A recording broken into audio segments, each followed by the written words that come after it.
all. We are starting a new subject, that is cost and management accounting. This subject comprises of two things. One is cost accounting and the other is management accounting. You are neither aware of cost accounting nor you are aware of management accounting. लेकिन आपको एक word पता है and that is accounting. आपको ये मालूम है कि accounting क्या होती है. तो we'll start with कि accounting क्या होती है. Thereafter I'll come to cost accounting, then management accounting. और फिर कुल मिला के आपको बताएंगे कि what the subject is cost and management accounting. It's an introductory class. इसमें हम आपको फैमिलराइज करेंगे कि आपका सब्जेक्ट क्या है. ठीक है.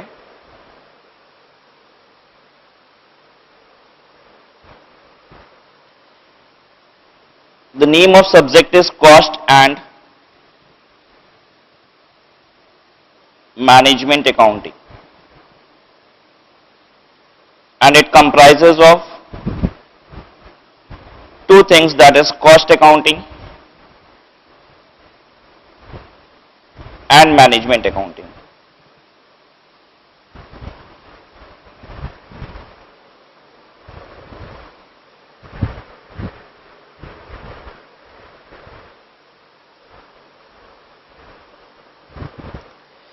इसमें भी वर्ड अटैच है अकाउंटिंग और यहां पे भी वर्ड अटैच है accounting.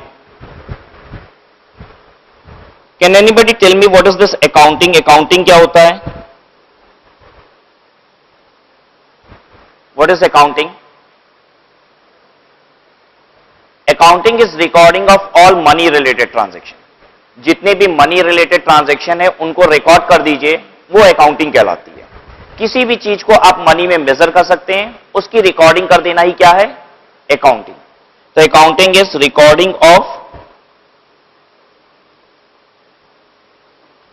All money related transaction.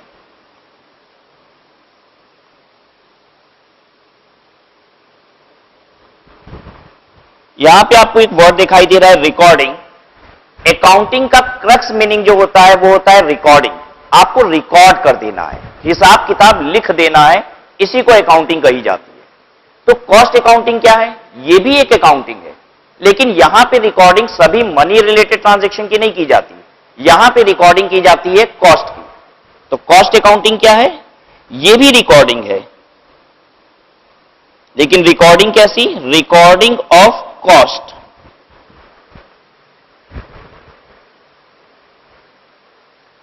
तो अब प्रश्न ये उठता है कि मनी रिलेटेड ट्रांजैक्शन क्या चीज है और कॉस्ट क्या चीज है? दोनों ही रिकॉर्डिंग है. ठीक है.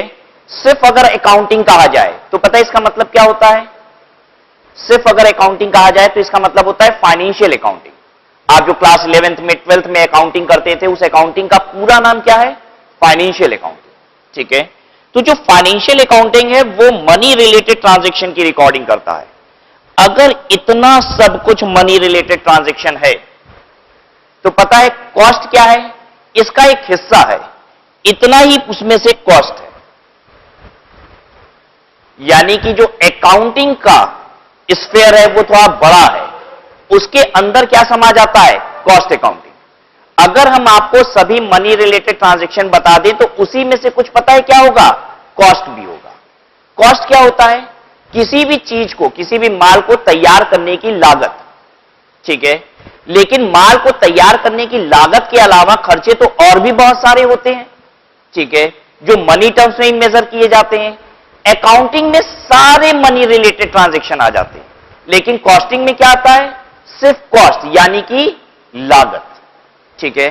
एक बात बताइए कि अगर हम आपको फाइनेंशियल अकाउंटिंग का डाटा दे दें तो क्या आप उससे कॉस्ट अकाउंटिंग तैयार कर सकते हैं? हां, हो जाएगी, क्योंकि उसी मनी रिलेटेड ट्रांजैक्शन में से कुछ ट्रांजैक्शन कैसे होंगे? जो कॉस्ट होंगे, लागत होगी. ठीक है. लेकिन अगर हम आपको सिर्फ कॉस्ट अकाउंटिंग का डाटा दे दें तो क्या आप उससे फाइनेंशियल अकाउंटिंग कर पाएंगे? नहीं कर पाएंगे. ठीक है. तो अब हम कुछ बोलने जा रहे हैं, आपको ट्रू और फॉल्स में आंसर करना है. Are all money related transaction cost? क्या सभी मनी रिलेटेड ट्रांजैक्शन कॉस्ट होता है? नहीं. अब दूसरा question, are all cost money related transaction? क्या सभी कॉस्ट मनी रिलेटेड ट्रांजैक्शन होते हैं? यस. इतनी बात सबको समझ में आ रही है? अभी कॉस्ट क्या होता है ये बात नहीं समझे? हाँ, ऊपर से एक बात समझ गए हैं कि कॉस्ट का मतलब है लागत, और ये भी एक मनी रिलेटेड ट्रांजैक्शन ही है, ठीक है। अगर अकाउंटिंग इतनी बड़ी है तो कॉस्टिंग इतनी बड़ी है नहीं, कॉस्टिंग छोटी है, स्पेशलाइज्ड एरिया है, ठीक है। Accounting is a general area where as cost accounting is an specialised area, ठीक है। कॉस्ट अकाउंटिंग की बात हो गई कि this is recording of cost. तो अब ये मैनेजमेंट अकाउंटिंग क्या है? मैनेजमेंट अकाउंटिंग है decision making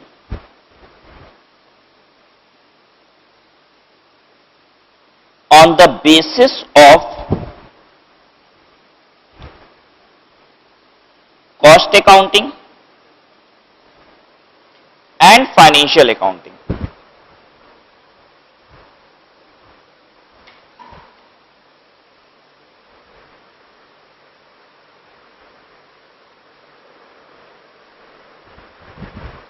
So what is this management accounting? This is decision making on the basis of cost accounting and financial accounting. Financial accounting मतलब वो accounts जो आप 11-12 से कर रहे थे उसके बेसिस पे, और जो नई वाली अकाउंटिंग हम सीखने वाले हैं दैट इज कॉस्ट अकाउंटिंग, इन दोनों के बेसिस पे जो डिसीजन मेकिंग किया जाता है, ठीक है, उसे क्या कहा जाता है? मैनेजमेंट अकाउंट, ठीक है। तो since this subject is attached with cost accounting, तो आपको क्या लगता है हम लोग मैनेजमेंट अकाउंटिंग में प्राइमरली कौन से डिसीजन लिया करेंगे? कॉस्ट अकाउंटिंग से रिलेटेड वाले या फाइनेंशियल अकाउंटिंग से रिलेटेड वाले? कॉस्ट अकाउंटिंग से रिलेटेड वाले, ठीक है। Since this management accounting subject is linked with cost accounting, since हम ये सब्जेक्ट इसके साथ कर रहे हैं, इसलिए प्राइमरली हमारे जो डिसीजंस होंगे प्रैक्टिकली वो हमें कौन से देखने को मिलेंगे?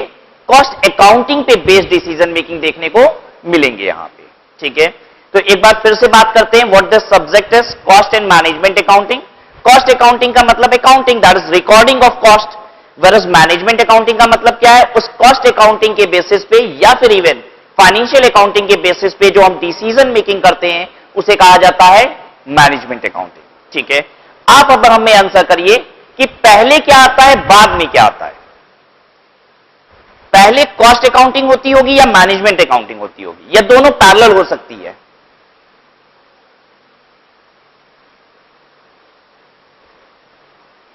क्या लगता है आपको? निश्चित है डिसीजन मेकिंग तो कब होगी?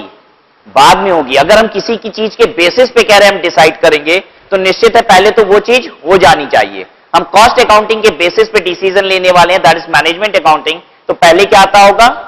कॉस्ट अकाउंटिंग, ठीक है। और उसके बाद क्या आता होगा? Management accounting. Accordingly our syllabus is also divided. हमारा सिलेबस भी कैसे है? बिल्कुल इसी तरीके से डिवाइडेड है। पहले हम क्या सीखते हैं? कॉस्ट अकाउंटिंग, और उसके बाद क्या सीखते हैं हम लोग?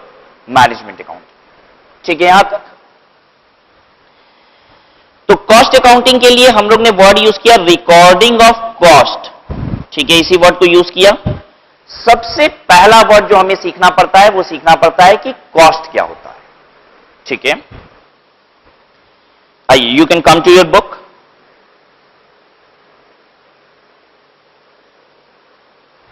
Let's see what the cost is. Cost is a measurement in monetary terms.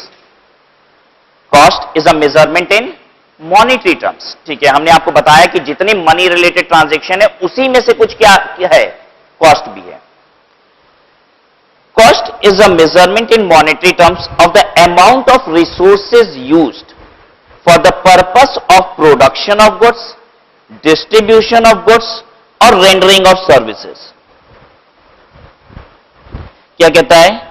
Production of goods एक चीज, डिस्ट्रीब्यूशन ऑफ गुड्स दूसरी चीज, तीसरी चीज रेंडरिंग ऑफ सर्विसेज।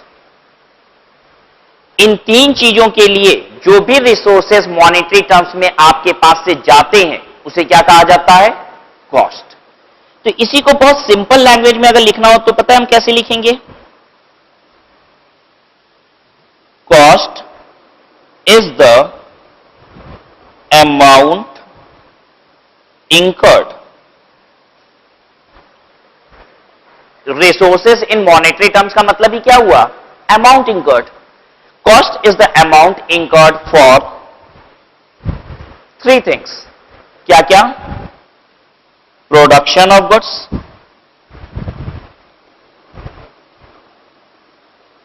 दूसरा डिस्ट्रीब्यूशन ऑफ गुड्स,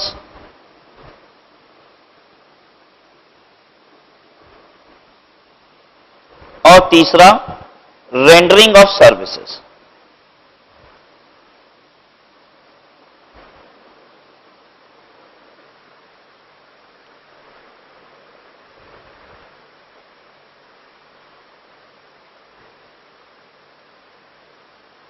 ठीक है ये बात। बिजनेस एंटिटीज जो होती हैं वो तीन प्रकार की होती हैं। बिजनेस एंटिटीज,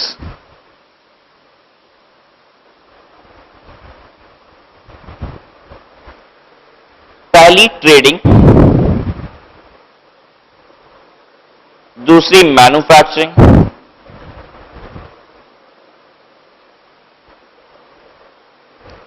और तीसरी सर्विस प्रोवाइडिंग।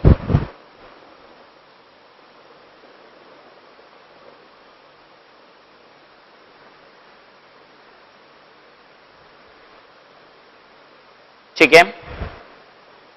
ट्रेडिंग का मतलब क्या होता है? जो एंटिटीज माल खरीदती है और एज इट इज बेच देती है उसे कहते हैं ट्रेडिंग एंटिटीज। मैन्युफैक्चरिंग एंटिटी, जो एंटिटी परचेज करती है उसे प्रोसेस करती है, ट्रांसफॉर्म कर देती है, चेंज कर देती है उसे और फिर बेचती है, तो उसे क्या कहते हैं? मैन्युफैक्चरिंग। सर्विस प्रोवाइडिंग, जो लोग गुड्स में डील नहीं करते हैं क्या करते हैं?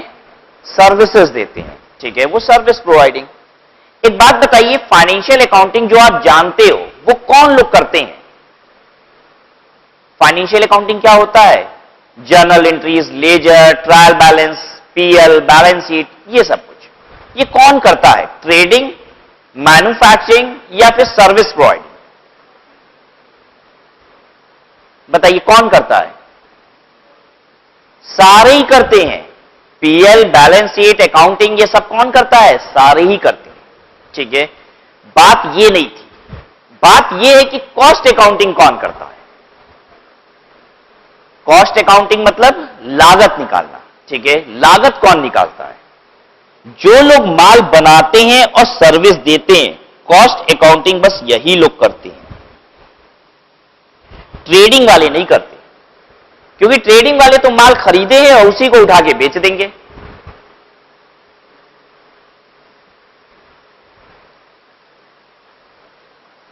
इतनी बात सबको समझ में आ रही है? अब सपोज हम ये पेन बनाते हैं, अगर ये पेन हम बनाते हैं तो हम क्या करेंगे? इसकी लागत निकालेंगे। ठीक है, सर्विस देने वाले जैसे कि रेलवे, रेलवे माल बेचती है कि सर्विस देती है? सर्विस दे रही है। Hospital, service. ठीक है, आपको क्या लगता है रेलवे अगर ये कहती है कि वाराणसी से दिल्ली का किराया 1200 रुपए होना चाहिए, तो वो कोई कैलकुलेशन करते होंगे या फिर ऑल ऑफ अ सडन अपने मन से बोल देते होंगे कि नहीं 1200 किराया ले लेते हैं? कि वो लोग भी निकालते होंगे खर्चा कितना बैठता है, अकॉर्डिंगली फिर इतना लेना चाहिए, कुछ कैलकुलेशन करते होंगे? बिल्कुल करते होंगे। और वो जो कैलकुलेशन करते हैं पता है उसी को क्या बोलते हैं? Cost accounting. ठीक है, तो जो लोग माल बना के बेचते हैं या फिर जो सर्विस देते हैं वो क्या करते हैं? अपनी लागत निकालते हैं कि जो हमने माल तैयार किया है या फिर हम जो सर्विस देंगे उसका कितना खर्चा हमें बैठेगा। ठीक है, जो माल खरीदेंगे और एज इट इज बेच देंगे वो कॉस्ट अकाउंटिंग नहीं करते। ठीक है, तो हमें समझ में आ गया कि फाइनेंशियल अकाउंटिंग तो तीनों ही करेंगे, लेकिन कॉस्ट अकाउंटिंग कौन करेगा? Only the manufacturers and service providers. ठीक है, आइए वापस से डेफिनेशन पे। Cost is the amount incurred for, तीन चीजें बोली हमने, प्रोडक्शन ऑफ गुड्स, दूसरा डिस्ट्रीब्यूशन ऑफ गुड्स और तीसरा रेंडरिंग ऑफ सर्विसेज। ठीक है, production of goods and distribution of goods, पता है ये कॉस्ट की डेफिनेशन है किसके लिए? मैन्युफैक्चरर के लिए। और रेंडरिंग ऑफ सर्विसेज की कॉस्ट, ये डेफिनेशन किसके लिए है कॉस्ट की? सर्विस प्रोवाइडर के लिए। तो अब हम इस डेफिनेशन को थोड़ा ब्रेक करके आपसे बात करेंगे कि अगर मैन्युफैक्चरर कॉस्ट को डिफाइन करेगा तो वो कैसे डिफाइन करेगा? कॉस्ट की ये डेफिनेशन तो पूरी है, लेकिन अगर मैन्युफैक्चरर डिफाइन करेगा कॉस्ट को तो कैसे करेगा? Cost is the amount incurred for, बोलिए, production of goods and distribution of goods, बात खत्म। अब सर्विस प्रोवाइडर डिफाइन करेगा तो कैसे करेगा? Cost is the amount incurred for rendering of services. Service render करने का खर्चा कॉस्ट है, यह सर्विस प्रोवाइडर बोलेगा। अब मैन्युफैक्चरर क्या बोलेगा? मैन्युफैक्चरर बोलेगा cost of production of goods and distribution of goods. Clear है इतनी बात सबको?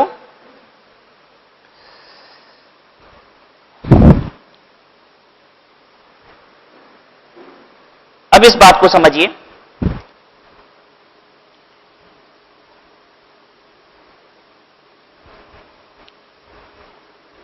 ये जो भी अमाउंट इंकर्ड होता है, मतलब जो भी पैसे जाते, वो दो नेचर के होते हैं। One is called operating and the other is called financial.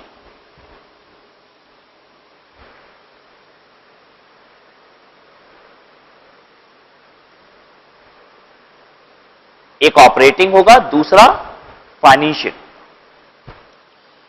अगर आपका खर्चा, जो पैसा आपके पास से गया है, वो ऑपरेटिंग नेचर का है, तो वो दोनों में से कुछ भी हो सकता है। फिर फर्दर डिवाइड कर रहे हैं, ये प्रोडक्शन ऑफ गुड्स का खर्चा हो सकता है, ये डिस्ट्रीब्यूशन ऑफ गुड्स का खर्चा हो सकता है, ये रेंडरिंग ऑफ सर्विसेज का खर्चा हो सकता है।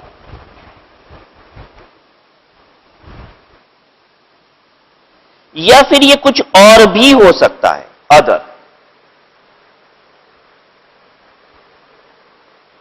फिर से इस बात को समझिए और बहुत ध्यान से समझिए इस बात को। जो भी हम अमाउंट इंकर करते हैं वो कैसा हो सकता है? या तो ऑपरेटिंग होगा या फिर फाइनेंशियल होगा। अगर ऑपरेटिंग होगा तो दो बातें हो सकता है, वो कॉस्ट है, हो सकता है कॉस्ट नहीं है। क्योंकि कॉस्ट तो तभी है जब वो क्या है? प्रोडक्शन ऑफ गुड्स का खर्चा है, डिस्ट्रीब्यूशन और रेंडरिंग ऑफ सर्विसेज, तब तो ये कॉस्ट है। और ऑपरेटिंग खर्चा ऐसा भी हो सकता है कि वो कॉस्ट ना हो, लेकिन अगर फाइनेंशियल है तो इसका मतलब वो कॉस्ट नहीं है। तो हम लोग ने क्लासिफाई कर लिया, देखिए, अदर और फाइनेंशियल, ये कॉस्ट नहीं है, नॉट कॉस्ट। कॉस्ट है क्या? फिर जो भी अमाउंट इंकर करते हैं ऑपरेटिंग नेचर का होना चाहिए, और फिर फर्दर देखेंगे वो कैसा होना चाहिए। या तो प्रोडक्शन ऑफ गुड्स का होना चाहिए खर्चा, डिस्ट्रीब्यूशन का होना चाहिए, या फिर रेंडरिंग ऑफ सर्विसेज का होना चाहिए। ठीक है। अब ये कॉस्ट हम निकालेंगे कैसे? कैसे पता चलेगा कि क्या कॉस्ट है? तो सबसे पहले तो फाइनेंशियल को गायब कर देना है पिक्चर से। फाइनेंशियल अमाउंट इंकर्ड क्या क्या होता है? हम एक बैलेंस शीट बनाते हैं, डमी बैलेंस शीट आपके लिए।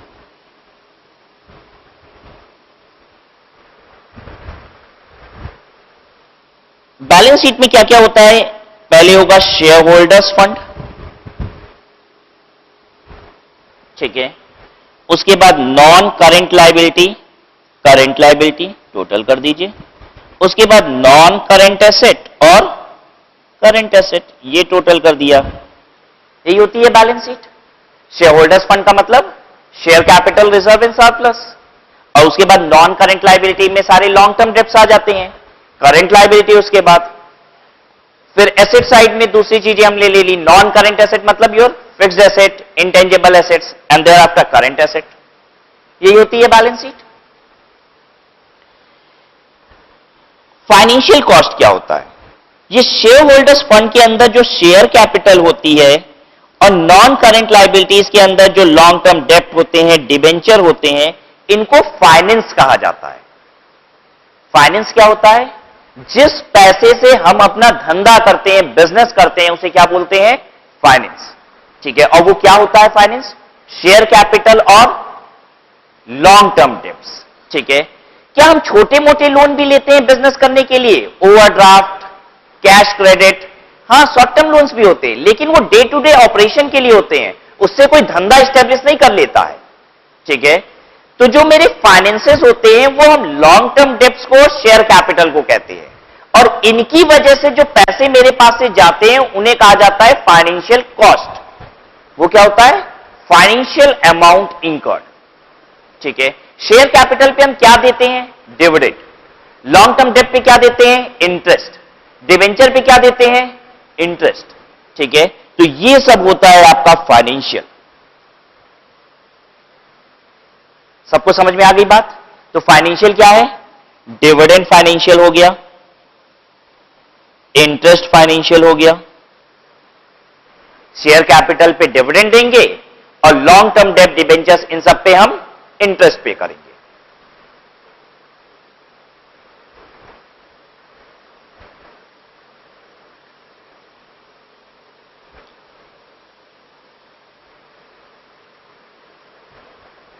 ठीक है यहां तक? अब आइए, इनके अलावा जो बच गया वो ऑपरेटिंग होता है। अब हमको और क्या अलग करना है? कॉस्ट अगर जाननी है तो कुछ और हटाना पड़ेगा। क्या हटाना पड़ेगा? ये अदर वाला हिस्सा, ये भी तो हटाएं, तब जाके हम कहां पहुंचेंगे? कॉस्ट पे। ठीक है, इसके अलावा जो भी खर्चा होता है वो ऑपरेटिंग होता है। अब पहले हम ऑपरेटिंग के कुछ एग्जांपल ले लें। ठीक है, इसके अलावा क्या क्या खर्चा होता है एक बिजनेस में? Rent operating, electricity bill operating, staff salary operating, telephone expenses operating, conveyance operating, सब ऑपरेटिंग। ठीक है, फाइनेंशियल क्या होता है? जल्दी से, फाइनेंशियल की पूरी डेफिनेशन क्लियर हो गई। फाइनेंशियल क्या होता है? डिविडेंड और इंटरेस्ट। इसके अलावा बिजनेस में कुछ भी पैसा लगा तो वो क्या है? ऑपरेटिंग। अब ये सोचना है कि क्या वो खर्चा माल बनाने के लिए, माल बेचने के लिए, या फिर सर्विस रेंडर करने की वजह से लगा है। अगर ऐसा है तो वो कॉस्ट है, नहीं तो कॉस्ट नहीं है। ठीक है, तो कुछ चीजें तो बहुत क्लियर हो गई कि एग्जाम में अगर इंटरेस्ट बोल दे, डिविडेंड बोल दे तो तुरंत बोलेंगे ये कॉस्ट नहीं है, क्योंकि वो तो कहां है? फाइनेंशियल। ठीक है, अब कुछ एग्जांपल लेते हैं। आप हमें बताएंगे कि वो कौन सी कैटेगरी में जाना चाहिए। 3 कैटेगरी हम लोग ने बना ली। एक कैटेगरी ये वाली, एक कैटेगरी ये वाली, और एक कैटेगरी ये वाली, इधर वाली। ठीक है, इनकम टैक्स। सबसे पहले बताइए, income tax is it an amount incurred? क्या पैसा लगता है? हां भाई लगता है। ठीक है, इनकम टैक्स से हवा में थोड़ी ना पे हो जाता है, पैसे तो जाते ही हैं। तो if it is amount incurred तो भाई कहीं ना कहीं तो आएगा। कहां आएगा आपको क्या लगता है? सबसे पहले पूछ लेते फाइनेंशियल है? नहीं, आपने फाइनेंस मैनेज किया अपने धंधे में, इसलिए इनकम टैक्स कोई ना दे रहे हैं। इनकम टैक्स क्यों देते हैं मालूम है सबको? क्योंकि हम इनकम कमाते हैं। ठीक है, हम बड़ी सारी इंडस्ट्री लगा के बैठे हैं। ठीक है, टर्नओवर भी अच्छा है मेरा, लेकिन कमाते नहीं है, लॉसेस हो रहे हैं। इनकम टैक्स देना होता है क्या? नहीं, इनकम टैक्स तो तभी देना होता है जब मेरे पास इनकम आती है। ठीक है, फाइनेंशियल तो नहीं है। अब ऑपरेटिंग में बात करते हैं। क्या इनकम टैक्स माल बनाने की वजह से, माल बेचने की वजह से, या फिर सर्विस रेंडर करने की वजह से लगता है? नहीं। आप माल बनाइए, खूब बेचिए, लेकिन अगर कमाओगे नहीं तो इनकम टैक्स नहीं देना है। यानी अगर माल बना के हम बेच दिए इसलिए इनकम टैक्स नहीं देते हैं, हम माल बना के बेचते हैं और कमा लेते हैं तब इनकम टैक्स देते हैं। ठीक है, माल बनाने और बेचने का खर्चा, सर्विस रेंडर करने का खर्चा इनकम टैक्स नहीं है। आई बात समझ में? तो अदर वाली कैटेगरी का भी एक एग्जांपल हमारा तैयार हो गया, दैट इज इनकम टैक्स।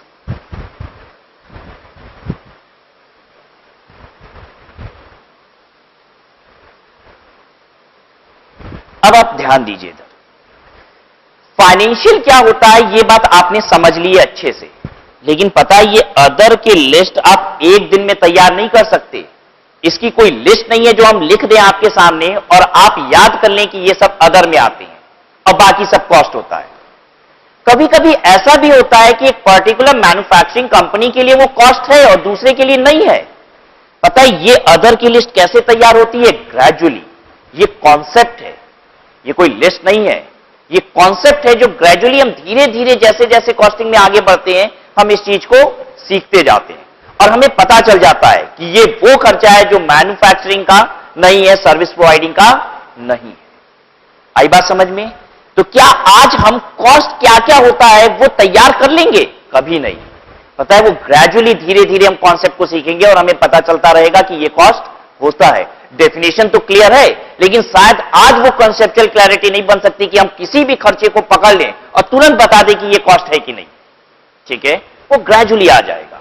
ठीक है, लेकिन हां, इन दो कैटेगरी में आप डिवाइड आज अभी तुरंत कर सकते हैं कि नहीं?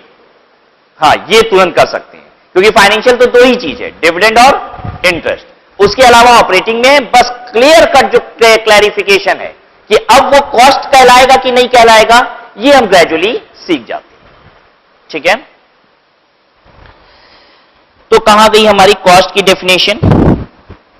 Cost is the amount incurred for production of goods, distribution of goods and rendering of services. इसके बाद एक फुल स्टॉप लगाएंगे और लिखेंगे but it does not include.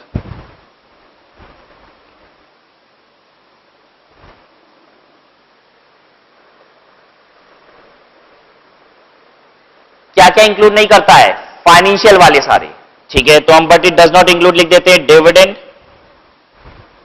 Interest, फिर ऑपरेटिंग में अदर वाले। ठीक है, ऑपरेटिंग में अदर वाले, एक एग्जांपल ले लीजिए उसका, इनकम टैक्स, और एसेट्रा लगा दे रहे हैं क्योंकि ऑपरेटिंग में अदर वाले अभी और भी रह जाएंगे।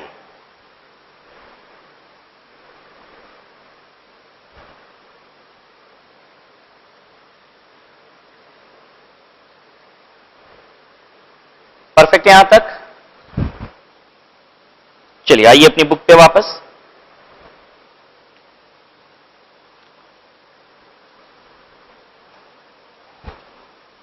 Manufacturing of goods, distribution of goods और rendering of services involves consumption of resources.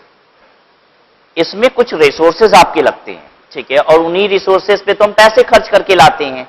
ठीक है, हमने जो अमाउंट इंकर्ड बोला वो किसके लिए बोला? रिसोर्सेज के लिए। Cost is measured by the sacrifice made in terms of resources और price paid to acquire goods and services. कहता है कॉस्ट क्या है? ये प्राइस पेड भी हो सकता है, मतलब अमाउंट इंकर्ड भी हो सकता है, और सेक्रीफाइस मेड भी हो सकता है। What is sacrifice made? कभी कभी ऐसा भी होता है कि खर्चे करने के दो तरीके हैं।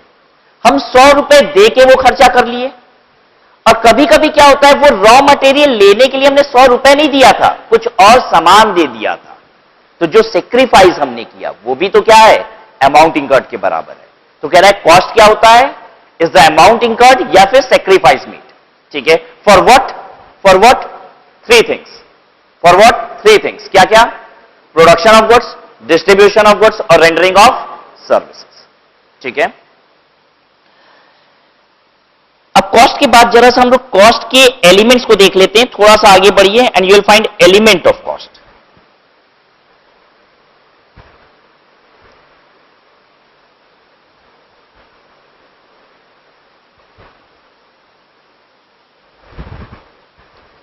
Element of cost. The element of cost can be classified in the following 3 categories: material, labor and expenses. Cost क्या होता है? 3 चीजों को cost कहा जाता है: material, labor और expenses. ठीक है, मतलब किसी भी चीज को बनाने में, माल तैयार करने में क्या क्या लगता है? 3 चीजें लगती हैं। क्या क्या? मटेरियल, लेबर और एक्सपेंसेस। ठीक है, एक्सपेंसेस की तो बड़ी प्यारी सी डेफिनेशन है। वो कहता है अगर कोई भी चीज मटेरियल नहीं है, लेबर नहीं है, तो पता है क्या है? एक्सपेंसेस। यही डेफिनेशन आपको तैयार भी करनी है, याद भी करनी है। Any cost which is neither material nor labour then it is expenses. ठीक है, चलिए देखिए जरा सा मटेरियल कॉस्ट किसे कहते हैं? Material cost is the cost of material of any nature used for the purpose of production of a product और a service. Material cost includes cost of procurement, freight inward, taxes and duties, insurance etcetera directly attributable to the acquisition. Basically material cost का मतलब purchase cost of material नहीं होता है। Material cost का मतलब होता है cost of acquisition of material. जितने में आपने मटेरियल खरीदा, ठीक है, सप्लायर को 10 रुपए देके आपने मटेरियल खरीदा, तो 10 रुपए मटेरियल कॉस्ट नहीं है।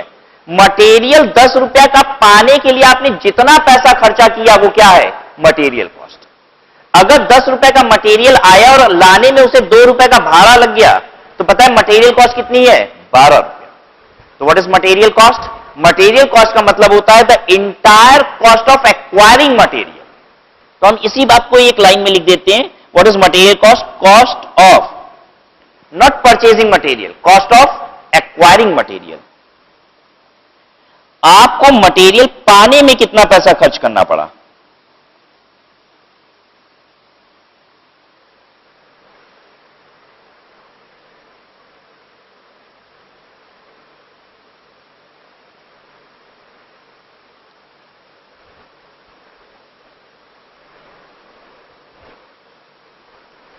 क्या क्या इंक्लूड करेगा ये? Cost of procurement.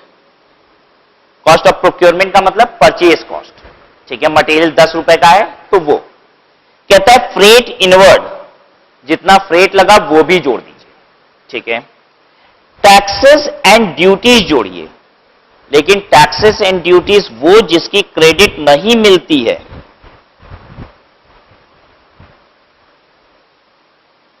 हम लिखते हैं मटेरियल कॉस्ट क्या होता है?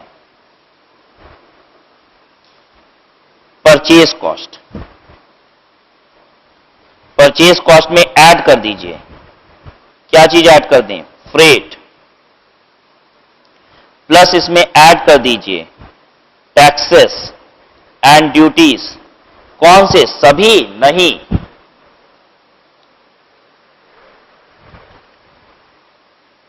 taxes of which credit is not available।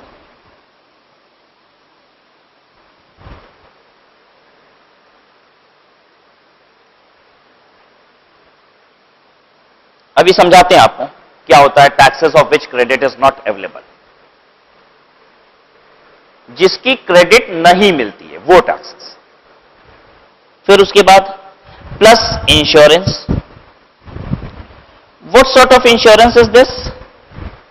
जब हम माल ला रहे थे तो रास्ते में फ्रेट लगा और रास्ते में वो माल खराब ना हो जाए इसलिए हमने उस माल का क्या करा लिया था? इंश्योरेंस। तो ये फ्रेट और इंश्योरेंस ये दोनों कैसा खर्चा है? इन ट्रांजिट, ठीक है, रास्ते में आते समय जो खर्चा लगा। Directly attributable to the acquisition. इसमें से हम आपको कुछ चीजें घटाने देंगे। Trade discount. ट्रेड डिस्काउंट अगर कुछ मिला है घटा लीजिए,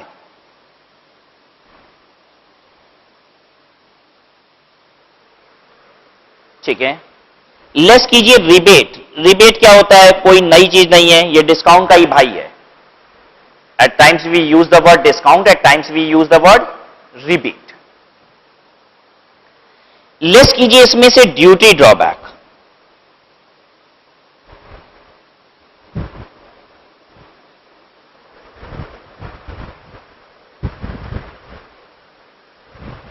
ठीक है, तो हम लोग ने क्या क्या लिख लिया? ट्रेड डिस्काउंट हटा दिया, रिबेट हटा दिया, ड्यूटी ड्रॉबैक हटा दिया, refund on account of GST. Refund की जगह आप वर्ड यूज कर लीजिए ITC. ITC is called input tax credit.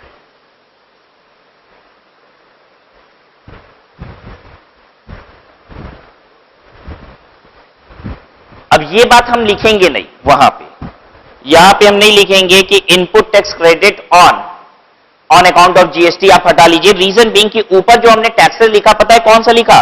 का टैक्सेस जिसकी क्रेडिट नहीं मिलती है। इनपुट टैक्स क्रेडिट मिलती है तो वो घटा लेने की बात तब आती जब हम ऊपर कौन सा टैक्सेस जोड़े होते? सारा। तो हम जोड़ने में ही सारे टैक्सेस की बात नहीं कर रहे, यानी आपका काम यहां पूरा हो चुका है। आइए अब आपको कुछ बातें समझाते हैं। पहली बात जो समझनी है वो टैक्सेस एंड ड्यूटीज जिसकी क्रेडिट नहीं मिलती है, ठीक है। आज गुड्स और सर्विसेज पे जो टैक्सेस लगते हैं वो कौन से टैक्सेस लगते हैं?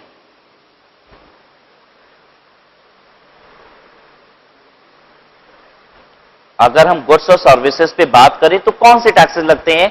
अगर हमारे देश में वो माल बन रहा है, हमारे देश में वो माल बिक रहा है तो उस पर सिर्फ एक ही टैक्स है एंड दैट इज जीएसटी, ठीक है। और अगर हम देश के बाहर से माल लेके आए हैं तो हम उस पर क्या पे किए हैं? Custom duty. ठीक है। तो गुड्स एंड सर्विसेज पे जो टैक्सेस हैं वो हैं जीएसटी और कस्टम। क्लियर है इतनी बात सबको? Custom again comprises of two duties. Custom duty जो हम कहते हैं वो दो ड्यूटी से बनी होती है। One is called BCD, basic custom duty. BCD basic custom duty, plus इसमें भी लगता है जीएसटी। फिर से बात समझाते हैं। देश के अंदर व्यापार हो रहा है, क्या लग रहा होगा? जीएसटी। देश के बाहर से माल आ रहा है, क्या लग रहा होगा? Custom duty. कस्टम ड्यूटी का मतलब क्या है? दो ड्यूटी। कौन कौन सी? बेसिक कस्टम ड्यूटी और जीएसटी। ठीक है ये बात। ये जो जीएसटी होता है इसका इनपुट टैक्स क्रेडिट अवेलेबल होता है, ये मिलता है। ये वाले जीएसटी का भी, जो कस्टम के अंदर जीएसटी है वो वाले का भी। और ये जो बीसीडी होता है इसका आईटीसी नॉट अवेलेबल है।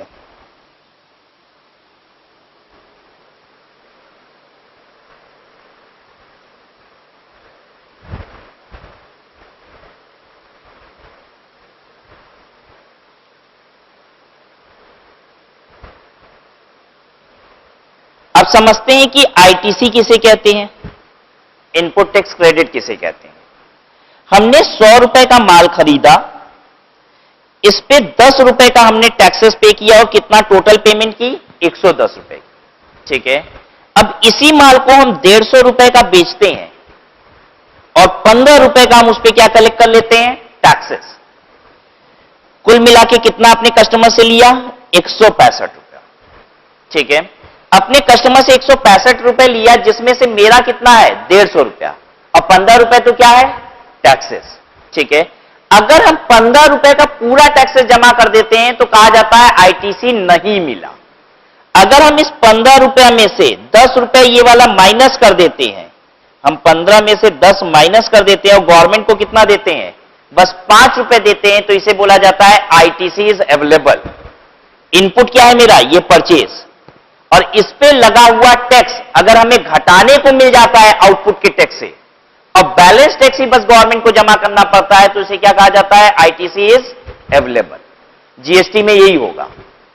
जीएसटी में क्या है? आईटीसी आपको अवेलेबल है। अगर हम 100 रुपए का माल खरीदते हैं, उस पर 10 रुपए की जीएसटी लगी, और अब हम उसको 150 रुपए में बेचेंगे और 15 रुपए उस पर जीएसटी ले लेंगे, तो सरकार को 15 रुपए नहीं देना है। कितना देना है? बस 5 रुपया। इसका मतलब आईटीसी अवेलेबल है। ठीक है। अच्छा, विदेश से अगर हम कोई माल खरीदते हैं, 100 रुपए का माल खरीदे, उस पर 20 रुपए की बीसीडी लग गई। ठीक है। अब उसको हम जितने का बेचेंगे, जो भी टैक्स कलेक्ट करेंगे, सब सरकार को देना होगा। बीसीडी घटाने के लिए नहीं मिलेगी।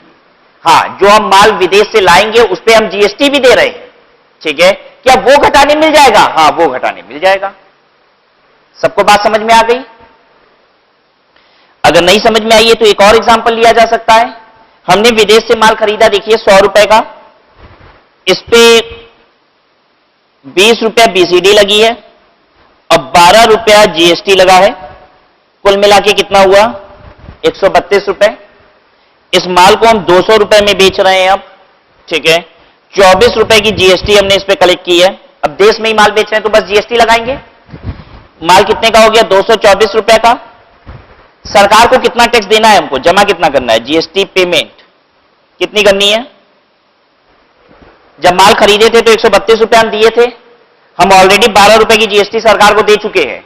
अब माल जब बेचेंगे और 24 रुपए की जीएसटी कलेक्ट करेंगे तो सरकार को 24 रुपया नहीं देंगे। कितना देंगे? 24 माइनस 12, ये 12 रुपया घटाने को मिल जाएगा। ठीक है। और वो जो बीसीडी 20 रुपए का दिए थे, ये क्या हुआ? ये मर गया, इसकी कोई क्रेडिट नहीं है। ठीक है।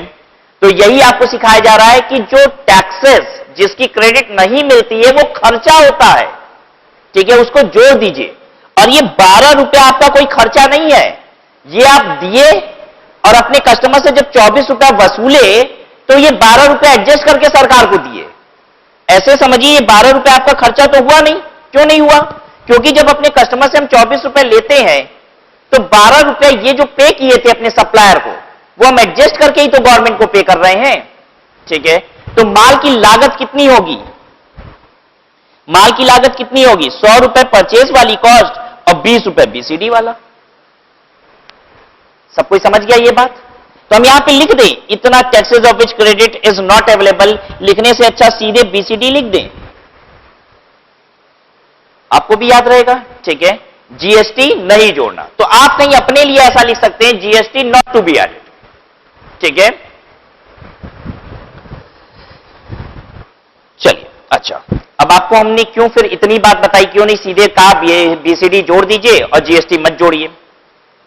At times you will find rare cases, in some cases GST की भी क्रेडिट नहीं मिलती है, कहीं कहीं रिस्ट्रिक्टेड है, यहां पे आपको नहीं मिलेगा, वो 2-4% केसेस ही है।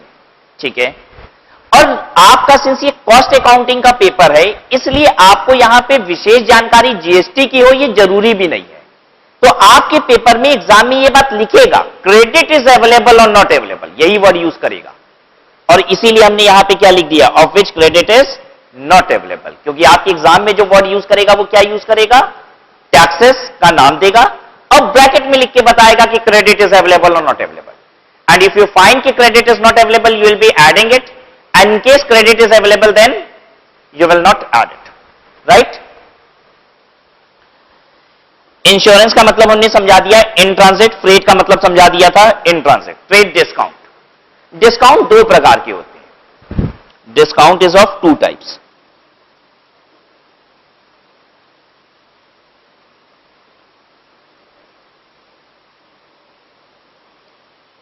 Trade discount and the other is called cash discount.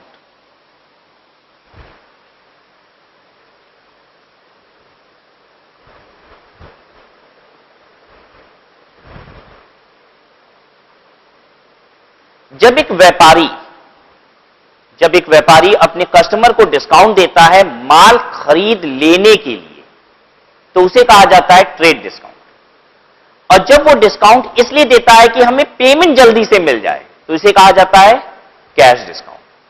अगर हम ऐसा डिस्काउंट दे रहे हैं अपने कस्टमर को, दिवाली पे 20% का ऑफर चल रहा है, दिवाली पे 20% डिस्काउंट करेंगे, कौन सा डिस्काउंट है, trade discount, cash discount? Trade discount, माल बेचने के लिए कर रहे हैं। ठीक है, मेरा कस्टमर 100 पीस ले रहा था, हमने कहा थोड़ा सा बढ़वा लो, हमने कहा 200 पीस ले लो, तुमको 2% का और डिस्काउंट दे देंगे, कौन सा डिस्काउंट है? मेरा कस्टमर 100 पीस ले ही रहा था, हमने कहा 200 ले लो ना, 200 लो, तुरंत तुमको 2% और लेस कर देंगे, कौन सा डिस्काउंट है? Trade discount. ठीक है, हमने अपने कस्टमर से कहा कि पेमेंट 1 हफ्ते के अंदर कर देना तो हम तुमको 5% डिस्काउंट दे देंगे, ये क्या है? Cash discount. कैश डिस्काउंट का मतलब कैश पेमेंट का डिस्काउंट नहीं होता है, कैश डिस्काउंट का मतलब होता है जल्दी पैसा पाने का डिस्काउंट। ठीक है, तो हमने अपने कस्टमर से कहा 1 साल में पैसा दे देना, 5% का डिस्काउंट दे देंगे, क्या है ये? 1 साल में पैसा दे देना। ठीक है, और 5% का तब भी डिस्काउंट दे देंगे, क्या ये जल्दी पाने का डिस्काउंट है? क्या इसे कैश डिस्काउंट कहेंगे? बोलिए, जो लगता है बोलो। हां, yes, this is cash discount. पता है हम 1 साल पे भी उसको 5% डिस्काउंट क्यों दे रहे हैं? हम वो धंधा करते हैं जिसमें लोग माल पता है कैसे बेचते हैं, 3 साल का उधार ले लो, तो हम भाई साल भर में मिलेगा तो जल्दी मिल रहा है। ठीक है, तो बस कुल मिला के ऐसे समझिए, पेमेंट पाने के लिए कोई टर्म्स एंड कंडीशन है और वो terms and condition buyer fulfil करता है और हम उसे डिस्काउंट देते हैं, तो ऐसे डिस्काउंट को क्या कहा जाता है? Cash discount. ठीक है, तो जल्दी बताइए कौन सा डिस्काउंट घटाना है मटेरियल की कॉस्ट से? दोनों डिस्काउंट? बोलिए जल्दी से। नहीं, कौन सा? Trade discount. तो याद रखिएगा, ट्रेड डिस्काउंट अगर आपको मिला है तो वो घटा दीजिए, कैश डिस्काउंट वो तो पेमेंट की शर्त पे है, अगर वो आपको मिलेगा भी तो मटेरियल की कॉस्ट से मत घटाइएगा। जैसे हमने माल खरीदा 100 रुपए का, मेरे सप्लायर ने हमसे बोला कि आपको 2 रुपए का डिस्काउंट दे देंगे अगर आप 1 महीने में पेमेंट कर दोगे। हमने 1 महीने में पेमेंट कर दिया, कितने का मटेरियल पड़ा हमें? 98 का, लेकिन मटेरियल कॉस्ट कितनी कही जाएगी? 100 रुपए। तो फिर वो सर 2 रुपए क्या हुआ? अभी फिलहाल जानने की जरूरत तो नहीं थी आपको, लेकिन फिर भी बता देते हैं, वो 2 रुपए इनडायरेक्ट इनकम होती है, सीधे हम उस 2 रुपए को इनडायरेक्ट इनकम बोलते हैं। ठीक है, मटेरियल की लागत कितनी बोलते हैं? 100 रुपए। क्लियर है सबको? अच्छा, अब इसी बात को बहुत आसान तरीके से समझते हैं। बेसिकली ट्रेड डिस्काउंट वो डिस्काउंट है जो बिल में घट जाता है। जब हम आपसे ये कहते हैं ना कि अभी माल ले लो, इतना ले लो, हम तुमको 2% एक्स्ट्रा दे देंगे, वही ट्रेड डिस्काउंट है। तो ये डिस्काउंट बेसिकली एक सप्लायर क्या करता है, बिल में ही घटा देता है। और कैश डिस्काउंट बिल में नहीं घटा होता है। हम माल 100 रुपए का देते हैं, 100 रुपए की बिल करते हैं, आप अगर 1 महीने के अंदर आ गए तो हम आपसे ले कितना लेते हैं? 98, लेकिन बिल कितने की दिए थे? वो तो 100 की दिए थे। तो याद रखने का एक दूसरा तरीका कि अगर डिस्काउंट बिल में घटा है तो हमको घटाना है, और अगर डिस्काउंट बिल में नहीं घटा है तो हमको नहीं घटाना है। आई बात समझ में?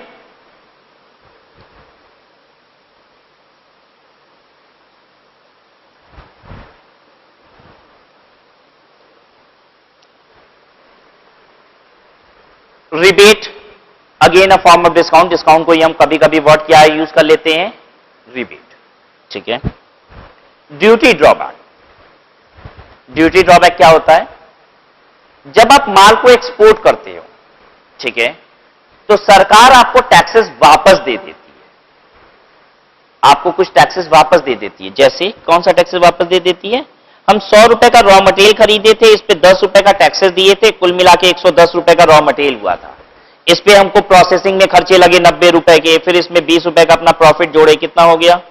220 रुपया। ये हम एक्सपोर्ट कर दिए। तो जब हम एक्सपोर्ट करते हैं कोई भी माल, तो सरकार हमसे पूछती है कुछ टैक्सेस दिए थे क्या अपने देश में? हम कहते हैं हाँ, ये रहा, ये 10 रुपया, ये तो टैक्स दिए थे। सरकार कहती है टैक्स वापस ले लो, क्योंकि तुम एक्सपोर्ट कर रहे हो, देश के लिए फॉरेन एक्सचेंज लाओगे, तुम अच्छा काम कर रहे हो, हम तुमको इंकरेज करते हैं, जो टैक्सेस तुमने अपने देश में दिया था वो हम वापस दे रहे हैं तुमको। इसी को क्या बोला जाता है? Duty drawback. तो अगर एक्सपोर्ट किए हो करोगे तो तुमको जो इनपुट आ रहा है, मटेरियल आ रहा है, उसका टैक्सेस वापस मिलेगा। ठीक है, तो क्या करिए? वो घटा दीजिए। आई बात समझ में सबको? अच्छा, आपको यह भी बता दें कि ड्यूटी ड्रॉबैक और आईटीसी दोनों एक साथ नहीं मिलता। ठीक है, अगर हमको इनपुट टैक्स, जैसे जीएसटी की तो इनपुट टैक्स क्रेडिट ही मिल जाती है, तो फिर जब इनपुट टैक्स क्रेडिट मिल गई तो ड्यूटी ड्रॉबैक का प्रश्न ही नहीं उठता। ठीक है।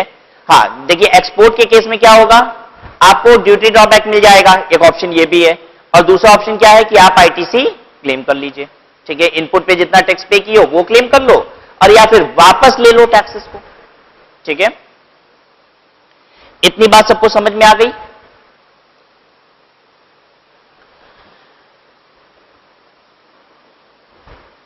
आइए लेबर कॉस्ट समझते हैं। लेबर कॉस्ट का मतलब होता है ऑल मैन पावर कॉस्ट।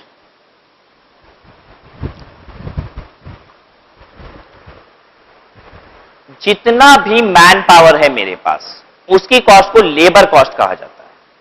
ठीक है, ध्यान दीजिएगा, लेबर वो नहीं है जो माल बना रहा है, हर कोई लेबर है। जितना भी मैन पावर है मेरे पास वो सब लेबर है। उन सब की कॉस्ट को हम क्या कहते हैं? Labour cost. ठीक है, 50 लेबर हैं, उनको देखने के लिए एक सुपरवाइजर है, एक मैनेजर है। पता है वो सुपरवाइजर और मैनेजर को भी जो हम पेमेंट करते हैं वो क्या कहलाती है? Labour cost. कॉस्ट तीन ही चीज होती है, मटेरियल कॉस्ट, लेबर कॉस्ट और नहीं तो एक्सपेंसेस। आइए लेबर कॉस्ट देखिए, means the payment made to employees. जितने भी इंप्लॉई है, ध्यान दीजिएगा, टेक्निकली अगर हम जाते हैं तो लेबर का मतलब हम समझते हैं लेबर जो काम करता है, ऑफिसर ग्रेड वाले जो है वो लेबर नहीं है, लेकिन ऐसा नहीं है। कॉस्टिंग में लेबर कॉस्ट का मतलब क्या है? जितने भी इंप्लॉइज हैं उनको जो पेमेंट होती है, दैट इज लेबर कॉस्ट। वो इंप्लॉइज कैसे हो सकते हैं? परमानेंट भी, टेम्पोररी भी। ठीक है, for their services labor cost includes salary and wages paid to permanent employee, temporary employees and also to employees of the contractor। मेरे परमानेंट एम्प्लॉय, मेरे टेम्पोररी एम्प्लॉइज और कोई कॉन्ट्रैक्टर ने हमें एम्प्लॉय प्रोवाइड किया है, लेबर प्रोवाइड किया, उसको जो पेमेंट करते हैं वो भी मेरी labour cost. Here salaries and wages include all fringe benefits. पता है लेबर कॉस्ट का मतलब सिर्फ लेबर को जो तनख्वाह देते हो वो नहीं है, लेबर के ऊपर जितना खर्चा करते हो वो सब लेबर कॉस्ट है। ठीक है, हमने उसको प्रोविडेंट फंड में उसके पैसे डाले, लेबर कॉस्ट है। उसको ग्रेच्युटी का पैसा दिया, लेबर कॉस्ट है। ईएसआई का मतलब होता है employees state insurance. Employees state insurance क्या होता है? स्टेट गवर्नमेंट कहती है कि अगर आपके पास इतने नंबर से ज्यादा इंप्लॉय है तो आपको उन सभी इंप्लॉय का एक ग्रुप इंश्योरेंस कराना होगा, ठीक है। तो उस ग्रुप इंश्योरेंस को कराना पड़ता है क्योंकि राज्य सरकार हमें ऐसा कहती है, और उसके लिए प्रीमियम जमा करना पड़ता है। ये खर्चा हमने क्यों किया? इंप्लॉय की वजह से। इंप्लॉय की वजह से जो भी खर्चा लगा वो क्या है? लेबर कॉस्ट, ठीक है। ओवर टाइम, इंप्लॉय ने ओवर टाइम किया इसलिए पैसा दिए, लेबर कॉस्ट। इंसेंटिव दिए, लेबर कॉस्ट। बोनस दिए, labour cost. X gratia, x gratia का मतलब होता है आउट ऑफ ग्रेटिट्यूड, ऐसे ही अपनी मर्जी से पकड़ा दिए पैसा, ये लो बस। इंप्लॉय कह भी रहा है किस बात का, फिर बस रख लो, कुछ मत बोलो, कुछ मत पूछो, ये भी क्या है? लेबर कॉस्ट, ठीक है। लीव इनकैशमेंट, लीव इनकैशमेंट क्या होता है? हर कंपनी अपने इंप्लॉय को कुछ ना कुछ छुट्टियां जरूर देती है, ठीक है। मतलब संडे वनडे के अलावा जो छुट्टियां होती हैं, दिवाली होली संडे की, उसके अलावा भी कुछ छुट्टियां देती हैं, ठीक है। अगर वो इंप्लॉय छुट्टी नहीं लेता है, कंपनी कह रही है 10 दिन के साल भर में कोई भी छुट्टी ले लेना, इंप्लॉय कह रहा है नहीं मुझे तो नहीं चाहिए, तो कंपनी उस 10 दिन काम करने का अलग से भी पैसा देती है। जो तनख्वाह है वो तो मिल ही रही है, तुमको छुट्टी दिया गया, नहीं ले रहे हो फिर भी आ रहे हो, तो उस बात की अलग से तनख्वाह लो। जो अलग से पैसा मिलता है उसको क्या बोलते हैं? लीव इनकैशमेंट, ठीक है।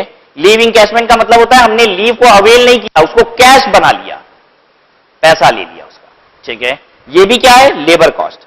Wages for holidays, idle time etcetera, छुट्टी में घूमने जाने के लिए पैसा दिया गया, ठीक है, ये भी क्या है? Labour cost.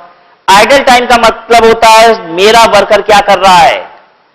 समय खराब कर रहा है, ठीक है, इसलिए भी हमने पेमेंट दिया, that is also labour cost. Idle time का मतलब मेरा वर्कर बैठा हुआ है लेकिन फिर भी हमें तनख्वाह देनी पड़ रही है। क्यों देनी पड़ रही होगी? लेबर खाली बैठा है, तनख्वाह देंगे हम?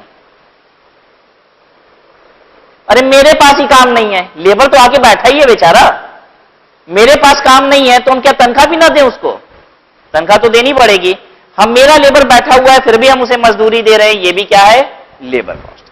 तो कुल मिला के लेबर कॉस्ट का मतलब क्या है? हम कहते हैं मेरे पास जितनी मैन पावर है और उसमें जितना खर्चा बैठता है मेरा, वो सब क्या है? लेबर कॉस्ट, ठीक है। एक्सपेंसेस, ये तो बड़ी ही सुंदर डेफिनेशन है, सबको बड़ी अच्छी लगती है, आपको भी अच्छी लगेगी। Expenses are other than material cost और labour cost which are involve in an activity. कोई भी एक्टिविटी, एक्टिविटी का मतलब जल्दी बोलिए, व्हाट इज एक्टिविटी? कौन सी एक्टिविटी की बात कर रहा है? Production of goods, distribution of goods और रेंडरिंग ऑफ सर्विसेज। यही तो एक्टिविटी पे ऊपर जो अमाउंट इंकर होता है उसे कॉस्ट कहते हैं, ठीक है। तो कह रहा है ये जो एक्टिविटीज आपको बताई गई हैं उनमें जो भी कॉस्ट लगी, अगर वो मटेरियल नहीं, लेबर नहीं, तो क्या है? Expenses. Expenditure on account of utilities, payment for bought out services, job processing charges can be termed as expenses on account of utilities. ये क्या मतलब है? यूटिलिटीज क्या चीज होती है? हमको माल बनाने के लिए कोई एक टूल होता है, ठीक है, मेरे पास नहीं था, हमने बाहर किसी कंपनी को कहा कि हमें ये टूल दे दीजिए, उसने कहा 500 रुपया दीजिए, ये टूल दे देते हैं आपको, ठीक है। 500 रुपया देके ये टूल लाए, ये क्या है? मटेरियल है? नहीं। लेबर है? नहीं। क्या है तब? एक्सपेंसेस, ठीक है। Payment for bought out services, payment for bought out services का मतलब क्या होता है? किसी और की सर्विस आपने खरीद ली, जैसे मान लीजिए हमने किसी का बना हुआ डिजाइन खरीद लिया, प्रोडक्ट तो हम ही बनाएंगे लेकिन डिजाइनिंग उसकी किसी और ने की थी, किसी और की सर्विसेज को खरीद लेना। तो किसी और का डिजाइन पे अगर हम माल बनाते हैं, जैसे हम साड़ी बना रहे हैं, ठीक है, डिजाइनिंग किसी और ने की है, तो हम डिजाइन का अगर पैसा देंगे तो क्या लग रहा है आपको? क्या दिया है? मटेरियल? नहीं। लेबर का पैसा? नहीं, लेबर तो हमारे यहां का मजदूर कहलाता है ना, ठीक है, तो क्या है वो? Expenses. Job processing charges, job processing charges क्या होता है? हम ये पेन पूरा बना लेते हैं, बस प्रॉब्लम क्या है पता है? इसकी लीड नहीं बना पाते हैं आगे की, ये इतने शार्प नहीं कर पाती है मेरी फैक्ट्री। तो पूरा जब रेडी हो जाता है तो हम एक दूसरी फैक्ट्री को देते हैं, कहते हैं इसको बस पॉइंटेड कर दो। बात समझ में आ गई? वो पॉइंटेड करने का हमसे पैसा ले लेता है। क्या है ये? मटेरियल। कोई मटेरियल तो लिया नहीं। लेबर? बिल्कुल नहीं, लेबर हमारे यहां थोड़ी ना काम कर रहा है। ठीक है, क्या है फिर? एक्सपेंसेस। तो इसके एग्जाम्पल तो ये क्या कहलाता है? इसका मतलब होता है आउटसोर्स वर्क, जितना हम आउटसोर्स कर देते हैं, किसी और को काम दे देते हैं।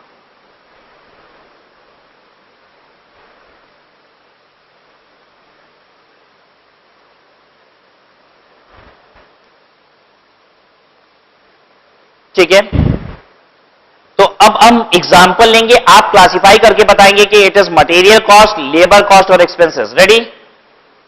चलिए बोलिए। इंटरेस्ट ऑन लोन,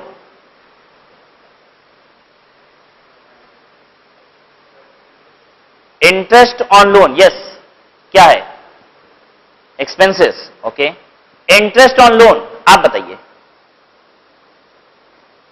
हाँ, आप ही को बोल रहे हैं, आप पीछे नहीं दिखे। हाँ हाँ, इंटरेस्ट ऑन लोन क्या है? Expenses. Okay, interest on loan expenses. Interest on loan cost ही नहीं होता बच्चों, इंटरेस्ट ऑन लोन तो कॉस्ट ही नहीं होता। भूल गए आप? याद आया? अमाउंट इनकर्ड को क्लासिफाई करना होता है इनटू ऑपरेटिंग, देन फाइनेंशियल, और फाइनेंशियल वाले दो चीजें, डिविडेंड और इंटरेस्ट ऑन लोन, ये फाइनेंशियल है। फिर जो ऑपरेटिंग होता है उसमें से ही कॉस्ट होता है।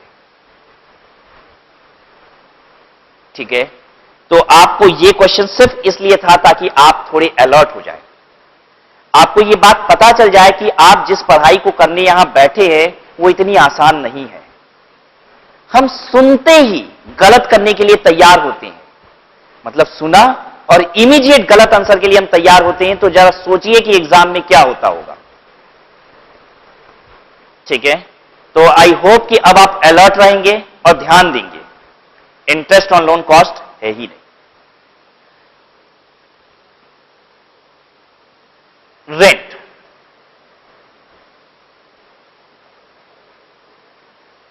रेंट हमने पे किया है, किराया दिया है,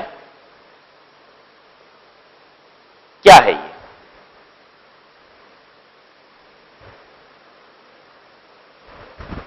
मटेरियल, लेबर की एक्सपेंसेस। अब धोखा नहीं होगा, अब घबराइएगा नहीं कि पता चला कॉस्ट ही नहीं था। ठीक है, अब कॉस्ट वाला ही बोलेंगे। ठीक है, तो मटेरियल, लेबर या एक्सपेंसेस क्या है? जल्दी, एक्सपेंसेस। घबराने की जरूरत नहीं है, मटेरियल आपको समझ में आता है, लेबर आपको समझ में आता है। अगर मटेरियल लेबर नहीं है तो एक्सपेंसेस है। बेसन का लड्डू बना रहे हैं, बेसन क्या है? हाँ, मटेरियल है भाई। खोए की बर्फी बना लो, जल्दी से बताओ भाई, खोआ क्या है? मटेरियल है। ठीक है, और कुछ बनाना है? नहीं, तो मटेरियल हमें समझ में आ गया। अच्छा, बेसन का लड्डू जो भूज रहा था बेसन, वो कौन है? वो लेबर है। ठीक है, और लेबर जहां पे बैठ के भूज रहा था, ऊपर पंखा चल रहा था, तो बिजली बिल आ रही थी, वो बिजली बिल क्या है? एक्सपेंसेस। आप परफेक्ट है, अब बिल्कुल परफेक्ट है। आपको पहचानने आ गया कि कॉस्ट जो होती है वो तीन चीजें होती है, मटेरियल, लेबर, एक्सपेंसेस। अगर मटेरियल नहीं, लेबर नहीं, तो वो क्या है? एक्सपेंसेस। क्लियर?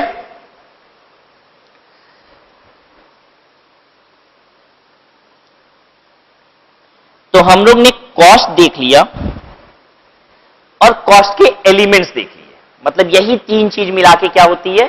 कॉस्ट।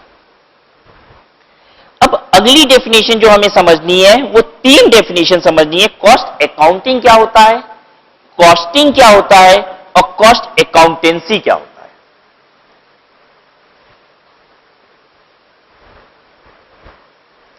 ठीक है,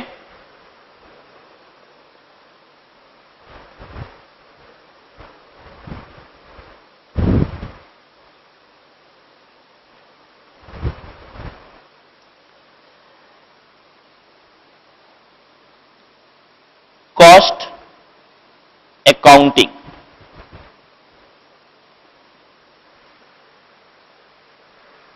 कॉस्ट अकाउंटिंग से तो हमने स्टार्ट ही किया था कि सब्जेक्ट का नाम है कॉस्ट अकाउंटिंग और मैनेजमेंट अकाउंटिंग। और कॉस्ट अकाउंटिंग का मतलब होता है रिकॉर्डिंग ऑफ कॉस्ट। कॉस्ट की जोड़ लगा दीजिए, उसी को क्या कहा जाता है? Cost accounting. मटेरियल 10 रुपए का, लेबर 20 रुपए का, एक्सपेंसेस 10 रुपए के, 40 रुपए, ये जोड़ लगा दिया। पता है ये जो हमने किया अभी काम, ये क्या है? यही है कॉस्ट अकाउंटिंग। अकाउंटिंग का मतलब रिकॉर्डिंग, मटेरियल, लेबर, एक्सपेंसेस तीनों जोड़ दीजिए, इसी को कहा जाता है कॉस्ट अकाउंटिंग। ठीक है,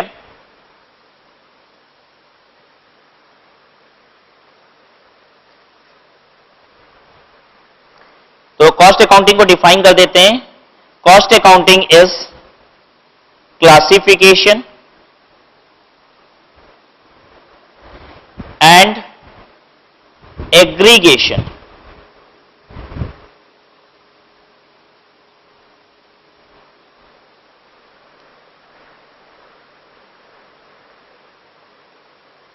cost accounting is classification and aggregation of cost.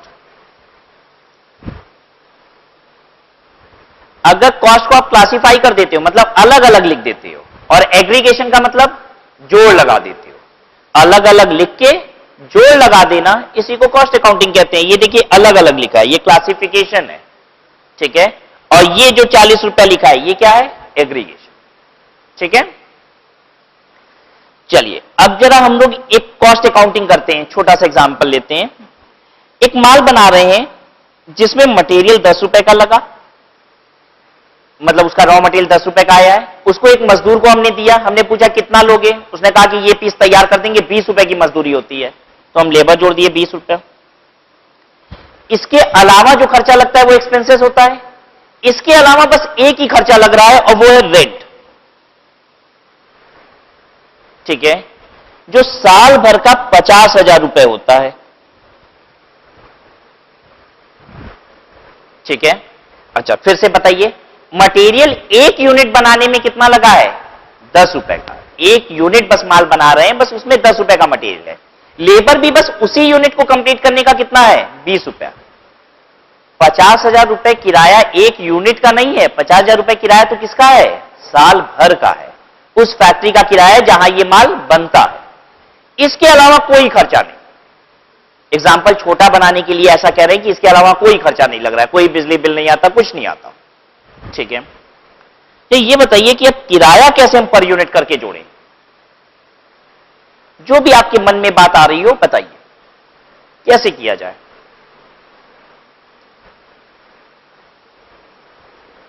$50,000 तो नहीं ना जोड़ देंगे, कैसे जोड़े फिर, क्या करें?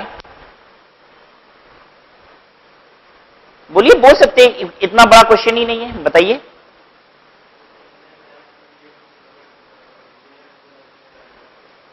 मतलब साल भर का अगर ये किराया है तो साल भर में जितनी प्रोडक्शन होगी उससे घटा दें, उससे डिवाइड कर दें।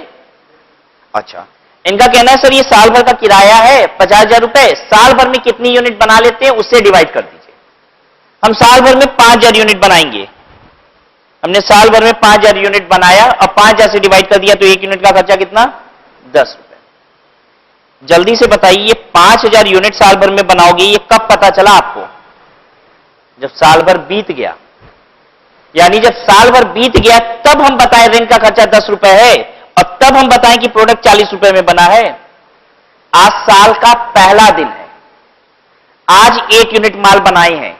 ठीक है, आपने हमसे पूछा सर कितने का माल तैयार हुआ है, हमने कहा रुको अभी नहीं बता पाएंगे, साल भर बीतने दो तब बताएंगे। ये कौन सी बात हुई? आज माल बना के तैयार हुआ है, तुम कस्टमर हो, मेरे पास आए अब बोल रहे सर ये माल खरीदना है, कितने का देंगे? हम कहे कहां से बेच दे, अभी तो लागत ही नहीं पता है। आपने कहा अच्छा कल आ जाए क्या? हमने कहा नहीं, कल भी आने से काम नहीं चलेगा, साल भर रुको, पहले देखे तो कितना माल बनेगा। क्या आपको लग रहा है कि ऐसे अकाउंटिंग हो सकती है? नहीं। पता है जिस दिन ये माल बना है उस दिन ये बताना पड़ेगा कि ये कितना है पर यूनिट रेंट का खर्चा। लेकिन तकलीफ तो देखिए हमारी, हम जिस दिन माल बनाते हैं उस दिन हमको ये बात नहीं पता चल पा रही है,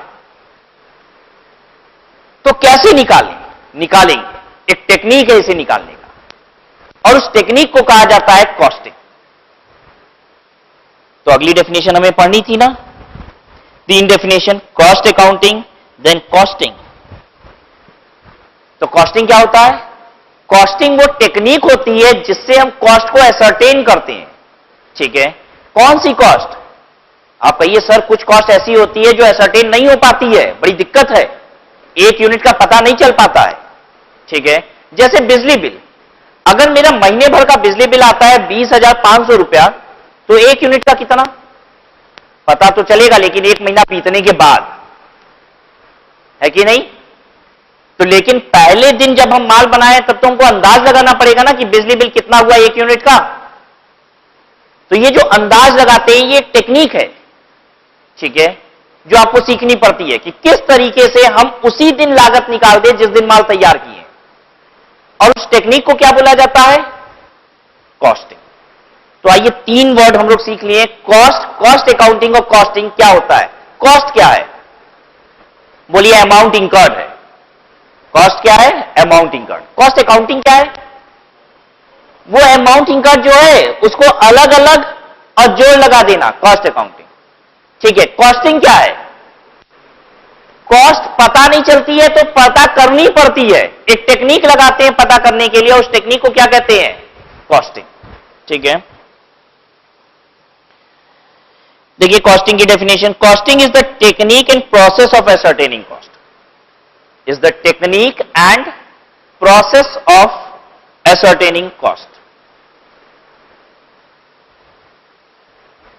कोई तकलीफ? अब बात करेंगे कॉस्ट अकाउंटेंसी क्या है। ये कोई विशेष चीज नहीं है। कॉस्ट अकाउंटेंसी का मतलब होता है costing plus cost accounting, technique लगाते हुए कॉस्ट अकाउंटिंग कर देना, टेक्निक लगा के कॉस्ट निकालना और उसकी जोड़ लगा देना, इस पूरे मिला के पूरे काम को क्या बोलते हैं? Cost accountancy. ठीक है, तो कॉस्ट अकाउंटिंग आपको पता है कॉस्ट जोड़ना होता है, और कॉस्टिंग वो टेक्निक होती है जिससे हम कॉस्ट निकालते हैं। तो टेक्निक लगा के कॉस्ट निकालना और उसकी जोड़ लगा देना, ये पूरे कार्यक्रम को क्या कहा जाता है? Cost accountancy. ठीक है ये बात?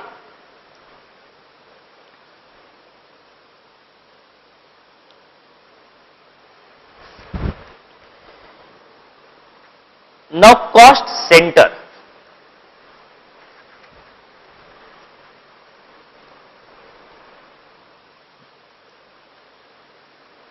क्या होता है कॉस्ट सेंटर? मेरी 5 फैक्ट्रियां हैं, ध्यान दीजिए इधर, मेरी 5 फैक्ट्रियां हैं। ठीक है, एक वाराणसी में है, एक दिल्ली में है, एक मुंबई में है, एक चेन्नई में है, एक बैंगलोर में है। ठीक है, अगर हम 5 यूनिट का खर्चे का हिसाब अलग अलग रखते हैं, ऐसा भी हो सकता है कि हम सारे खर्चे एक जगह लिखते हैं, क्योंकि रॉ मटेरियल पता है सारा कहां से आता है? सारा का सारा रॉ मटेरियल आता है कश्मीर से। ठीक है, या सारा का सारा रॉ मटेरियल आता है सूरत से। ठीक है, तो एक साथ ही सारा रॉ मटेरियल आता है सबके लिए, तो हम एक ही जगह रॉ मटेरियल का खर्चा लिख दें, ऐसा भी हो सकता है। और ऐसा भी पॉसिबल है कि हम सभी के खर्चे क्या करते हैं? अलग अलग लिखते हैं।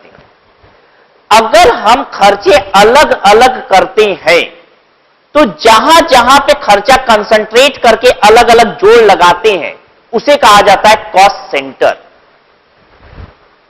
फिर से बताते हैं, हमारी 5 फैक्ट्रियां हैं।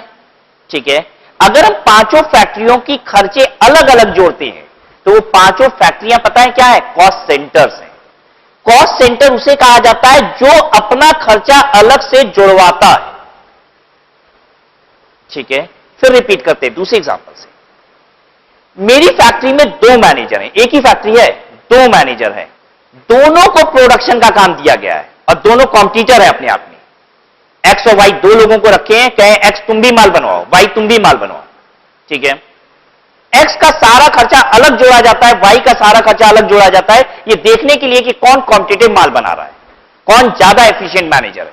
ठीक है, पता है एक्स और वाई दोनों क्या है? कॉस्ट का सेंटर है। यहां पे एक्स का खर्चा सारा अलग जोड़ा, वाई का खर्चा सारा अलग जोड़ा, दोनों क्या है आपस में? अलग अलग कॉस्ट सेंटर्स।